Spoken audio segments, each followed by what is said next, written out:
Erica and Sharon are sisters who began their grief journey in 2006 when Erica's 10-year-old son Austin drowned. Together, they participated in a grief education program, were so moved by this experience, they studied and became specialists so they could help the brokenhearted find recovery. In 2015, tragedy struck their family once again when Erica's oldest son Donovan was killed in a motorcycle accident. Erica and Sharon are committed to sharing their experiences of love, loss, and healing through this podcast. Now your grief specialists, Sharon and Erica. Hey friends, welcome back. You are listening to Healing Starts with the Heart, the show where it's all about you, our friends, your grieving heart, and everything that we can do to help you through this process. My name is Sharon Brubaker, and this is my younger sister, Erica Honore, and we are partners in this mission to help people heal their hearts. Good morning, everyone. Thank you so much for coming back and joining us for another episode. This is such an amazing experience that we get to put this podcast out, and I love each and every episode that we're doing. Sharon and I are at the point now when we finish, we're like, oh my God, that was such a good topic, because there are so many parts to grief that, unfortunately, when you experience a loss, you don't realize how many pieces are still going to come at you as you're walking your grief journey. So thankfully, because we have been on this journey, we're able to help you navigate this situation and bring your attention to what's still to come. You know what? I want to piggyback on that, because grief sort of weaves itself into your life, but it weaves itself into every aspect of your life. I can't think of one part of your life that grief doesn't touch. Even like going into your pantry to pull out a box of cereal could be a grieving experience, because this was my kid's favorite cereal. You know, there's not one aspect that it doesn't touch. And you have to learn how to live what everybody calls their new normal with that backpack full of pain on. Yeah, so yes, it touches every aspect of your life. We have an amazing show today. Well, all of our shows are amazing, but this one is especially personal to you and to Lewis, and I'm so glad that you're willing to share this. You have a daughter named Kayla, and we talk about Kayla all the time, and I'm sure people are like, Kayla? Donovan? Austin? Jordan? How does this all fit together? So you're going to share today about Kayla and how she came to be into your life, and then we're going to talk about some of the grieving aspects of what that was for you guys and for her. Absolutely. Kayla is, I told her this morning, I talked to her on the phone, I said, we're doing a show on you. She said, oh my God, I'm going to be famous. Not. Is how Kayla thinks. So Kayla is not Lou or I's biological child. She's actually a cousin of Lou's. But you and I have known Kayla her whole life, yeah, because she has been a part of her life, because she was born into a family that we share family members with. I don't know if that makes sense. So because we share family members, we have always been around Kayla and her mom, Shauna, and Kayla was born to Shauna when she was 15 years old, I believe, 15 or 16. Yeah. And as with most young teen moms, that there's some drama, some conflict, some controversy, and just throughout time, Kayla was then raised by her great-grandmother, and she did as good a job as she could, but come those teenage years and social media involvement, it became to be a little more challenging. So what Lewis and I decided was that we wanted to start inviting Kayla over to be with Donovan and Jordan. Austin had already passed away, but Kayla did know Austin before he passed. And through those weekends of just hanging out and getting to know her and trying to be positive mentors or role models, we had no idea where the relationship was going to go. We ended up to where when we moved to Texas, Kayla would come out for Christmas and summer vacations and, things like that. We always just wanted to keep a place in her life so that she knew, hey, sometimes when it gets rough, we're here. We can be here for you. And when Donovan died, Kayla was 15 and making some questionable choices and not doing so great in school. And when she came here for the funeral, she and I had a heart-to-heart conversation. And she will tell you, because I would love to have her on one day, but she will tell you she was vulnerable and she was sad and devastated and heartbroken. And I said, so what do you want to do? Where's your future? Where do you see yourself going? And I said, you have a home here. And she said, I want to stay and live with you and Lou. And she called him Uncle Lou, and I was just, she called me Erica. So I said, okay, and I talked to her great-grandmother, and she said, if that's Kayla's choice and her decision, absolutely, have my blessing. And she still is very present in Kayla's life. But Kayla, we became her full-time guardians, I guess you would say at the time. Kayla is now turning 21, and she's been with us here full-time in Texas. She lives on her own right now, and she is absolutely thriving. So the purpose of this show is, one, to clear up any confusion, because I know we jump around. We talk about Donovan, we talk about Austin, we talk about Jordan, we even talk about Danielle. Danielle has been a guest on the show. So when you ask me how many kids do I have, depending on the day and the mood, someday I might say I have 4 kids. I have my biological, or I'll say I have 4, someday I have 5. It depends on where I'm at. But Donovan, Austin, and Jordan are my biological children. Danielle and Kayla are my children that were born in my heart, and they call me Mom. They are my daughters. I call them sometimes my borrowed children, but that is how my life, where I'm at this stage, and my connection to these amazing people. So adoption can also be a grieving experience, right? Yeah. Adoption can be a grieving experience for the family that has adopted. It can be a grieving experience for the child when they find out that they're adopted, but it can also be a grieving experience for the siblings when you bring someone new into the house. How did that all work out in the aspects of grief? Like, let's start with Jordan and Kayla first. Yeah, first I want to say yes to all of the above. Yes. Initially, when we moved to Texas, it was just Jordan, Lou, and I. Donovan stayed back in California. So with Lou traveling most of the time in the house, it would be just Jordan and I in this house. He had one side, I had one side. We had a routine. It was good. He played video games. I would watch my reality TV, whatever the case may be. When Kayla came, first when Donovan came, it was a disruption because Jordan was no longer just the only child in the house. He had to deal with Donovan being here, and Donovan got so much attention, as we shared in the past. So then that was a struggle. Then when Donovan passed away, it was bam, he was by himself again. He had lost another sibling. I mean, there were so many layers of that onion that you refer to. So when Kayla came, not only was it a disruption of, hey, it's another sibling in the home, she's a girl, which girls are totally different from boys. She was requiring a lot of attention because she was new to our routine, to our dynamic. We were all grieving the loss of Donovan. So there were so many things happening. And then there was jealousy. Yeah. He was jealous. He was jealous of the amount of attention I was giving to her because I was trying to make her feel comfortable, feel welcome, get into her routine, and how much we talked. Girls talk a lot more than boys. Girls say a lot more words.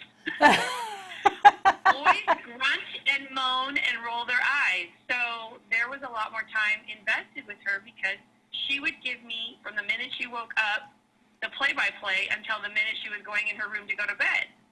And I wouldn't get that from him. So he got really, really jealous of that connection. But there was also this time where you realized that Kayla was also really grieving. Well, she was grieving Donovan for sure. She had to be grieving the loss of everything she left behind. That was her life. So that was a huge experience for her as well. So you had all of that in that gumbo mix going on. Yuck. did. And I don't know how we made it through. I mean, I absolutely don't, because you're right. She was grieving. She didn't tell me this until she graduated high school, when we were actually having her graduation party, when her family came into town to celebrate her.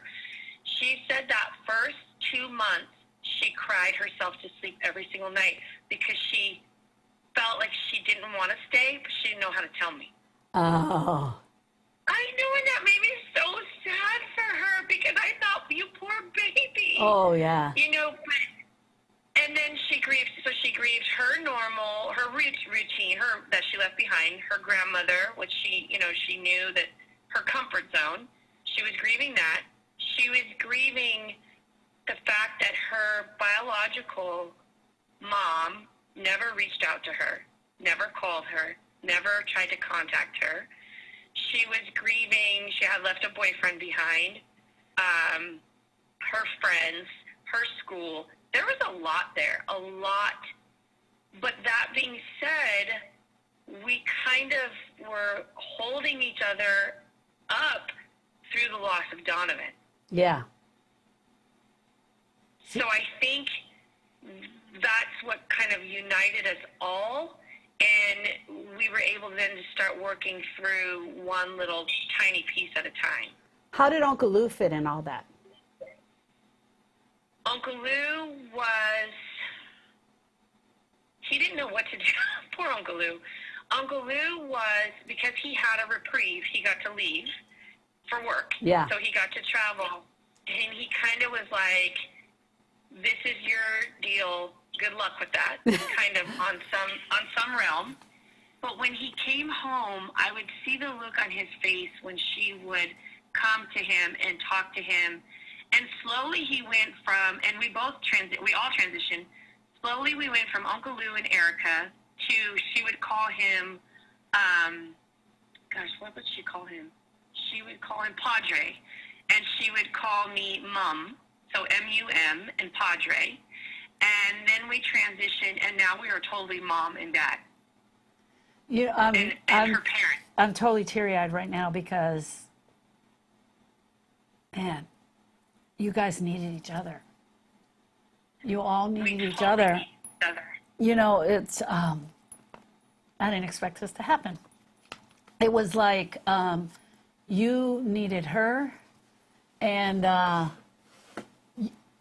she needed you so badly, you know? And I think that none of us realized it at the time, but that is so true. I don't think Jordan and I would have gotten through our process without Kayla, and I don't think Kayla would have gotten through her process without us.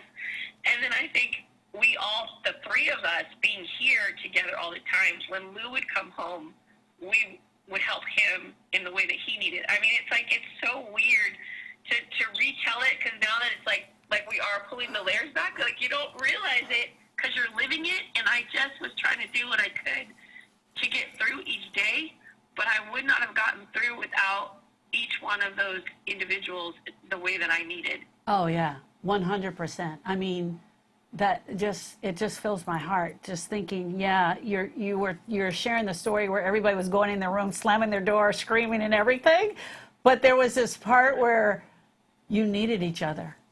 You totally needed each other. And now, thinking back on it, like, it exhausts me to think back to that time, but would you have done it any other way? No, I would not have done it any other way, because I just don't even see, like we talk about the new normal all the time. That became my new normal so fast, I didn't even have a chance to think about it. So I wouldn't have done it any other way. It has to be organic. Like we talk about that all the time. You can't force it or make something happen. Grief is going to be what it's going to be. And so that just helped us get where we are today. And I'm so proud to say that I have a beautiful 21-year-old daughter who is doing amazing things. And in spite of all the challenges and the ups and downs that she's been through in her life, she has really just flourished and bloomed and blossomed into this gorgeous, smart, funny daughter that people actually say, "Oh my God, you look just like your Yes. mom." And we laugh because she and I are not even biologically related. She's related on Lou's side, but I'll take it because she is gorgeous. So I'm like, "Oh my God, really? I'll take that." Yeah, that's so funny. At some point, thank you for sharing that. At some point, you guys actually became a family. You were like, this Yeah. is my family unit. So she came in 2015. We're in 2019. Where did that happen, Erica? Where did that happen for you? You were like, we're in it to win it, no matter what. The minute she committed to staying, Oh, it yeah. happened for me. Yeah. For me, it happened because Louis kept, from the time she was 12, when we first got involved with her, he said, "I want you to understand what you're taking on." He would say that. And for me at the time, I'm like, what? It's just weekends. We're always, doing something. I didn't see the gravity of all of it until I really started to love her. I didn't know I was going to love her the way that I did. And so when that happened, then I was like, oh, this is what he meant. Uh-oh. Uh-oh. Uh-oh. Because when we left Texas, not only did I cry about leaving Donovan behind, I cried about leaving Kayla behind because I wanted them both to come with us, and they both were like on their own journey. So for me personally, we became a family the minute she decided she was staying here full time. I to myself thought, okay, I have my children. I have Kayla because like I said, she was born in my heart, and I loved her like my own. So it started that day for me. For Jordan, I'm sure if you asked him, his process was a lot later. And for Kayla, it was probably when she stopped crying herself to sleep. And for Louis, I mean, I don't know, you'd have to ask him that, but I think it happened immediately. I mean, Lou's like the big grumbly bear that he'll, throw the fit and the tantrum, but he's all surface. I think in his heart, when he committed, it happened like the first day. But I mean, that's something we'd have to ask him. Right. Okay. Eventually, we're going to get him on this show. One day.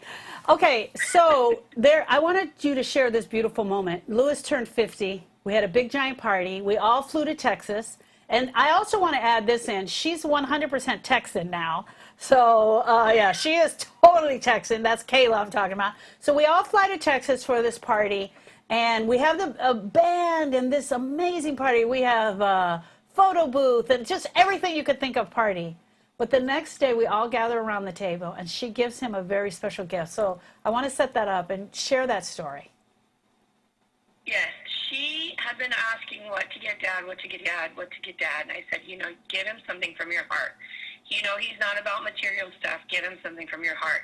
So it was just, the day could not have been more perfect if we actually had planned it, because it was just a few remaining guests that we had that had slept over from the party. We were sitting around reliving what an amazing night we all had. And she brings out this box, and he says, I told you, because he's like I said, a grumbly bear, not to get me any presents. And she said, just open it. And he opens adoption papers. Yeah. And everyone around the table started crying, including him. He got so filled with emotion. And he just looked at her and he said, are you sure? And she said, you're my dad. And like I said, we were crying, and it was beautiful, and it was the most touching moment. So yeah, Kayla is our daughter, and she will forever be our daughter. And Danielle was there at the table, and she also gave Louis a beautiful photo album, because Kayla shared the gift she was going to give Lou. Then Danielle took it a step further and made a photo album, and she put pictures in of Donovan, Austin, Jordan, her, and Kayla. So it's like a photo album of all of his children. And that was just like, I don't think he'll ever get better gifts, than those. Those are beautiful gifts. Wow, what a perfect end to a perfect story, and an amazing family, right? You guys have really come together. I want to clear up one thing just before we end the show, Erica. This thought has come to my mind. We talk a lot about replacing the loss.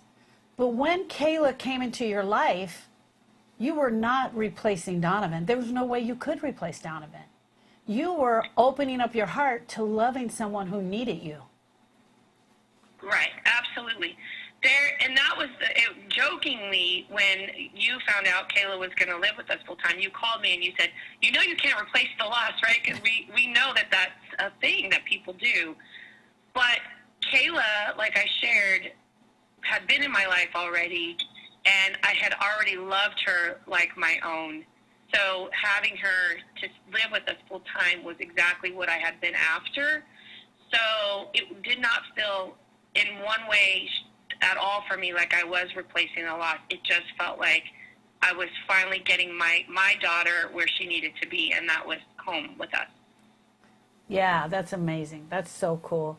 Erica, thank you for sharing Kayla with us. Kayla, you are my niece. You are in this family 100%, and we are here for you no matter what, through thick and thin.